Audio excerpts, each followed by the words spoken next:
Well, patients in kidney failure require a kidney transplant, but the need for transplants far outweighs the number of willing donors, especially for diverse people. According to the Organ Procurement and Transplantation Network, an estimated 17 people in the United States die while waiting for an organ transplant every day. While people of color make up the majority of individuals waiting for an organ transplant in the U.S., only about 30% of actual donors come from communities of color. Now, today we welcome Dr. Shinan Mao, a Mayo Clinic transplant physician, to talk about the need for more diversity among organ donors and also about living organ donations. Welcome, Doc. Thank you so much for having me. Yes, good morning. It's good to have you with us. So why is it so important to have a more diverse organ donors population? Absolutely. It's, as you stated, it's incredibly important that we have opportunities for all of our patients to get a transplant. Although organs are not specifically matched from donors of color to another recipient of color, certain things such as blood groups, as well as HLA compatibility, are more specifically targeted with different ethnicities. So the more diverse populations we have as donors, the more diverse populations that we can help as recipients.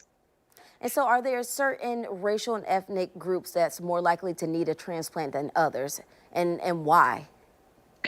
Absolutely. There are certain traits and certain diseases that tend to be more common in different racial and ethnic groups. For example, high blood pressure, heart disease, and diabetes are all more common in communities of color. All of these conditions make one more likely to require a kidney transplant or to develop kidney disease. And so therefore, more and more people may need a transplant from communities of color. And so not everyone thinks about this every day, right? I mean, some people get the mark of an organ donor stamped on their license, but some people don't do it, right? So why is there a need to make sure that people know about this so that way that they can be able to help others? Absolutely. It's incredibly important that you think about individuals and that you do sign up to be an organ donor if that's what's on your heart. Organ donors can sign up both at the time of getting their driver's license, or they can simply inform their family members and friends that that's what they would be interested in doing at the time of their passing. In addition, one could consider being a living organ donor. Individuals can live with only one kidney, and living donors can help others while they're still here with us on this earth. And what is that role of a living donor? So a living kidney donor would be someone who offers their kidney to another individual, could be a friend, a family member, sometimes a stranger that could benefit from a kidney transplant. That individual goes through a short surgery, typically around 2 to 3 hours, and an overnight stay in the hospital. The surgery is performed laparoscopically, and a kidney is recovered for someone else in need. The donor goes on to live a wonderful, normal, and fulfilling quality of life. And Doc, talk about what is the process like when it comes to becoming an organ donor or a living donor?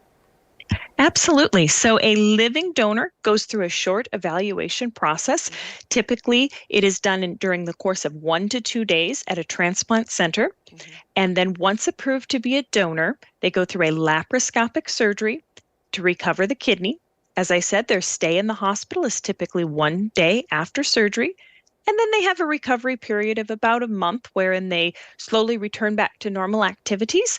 And after donation, individuals can go on to live a completely normal and full life.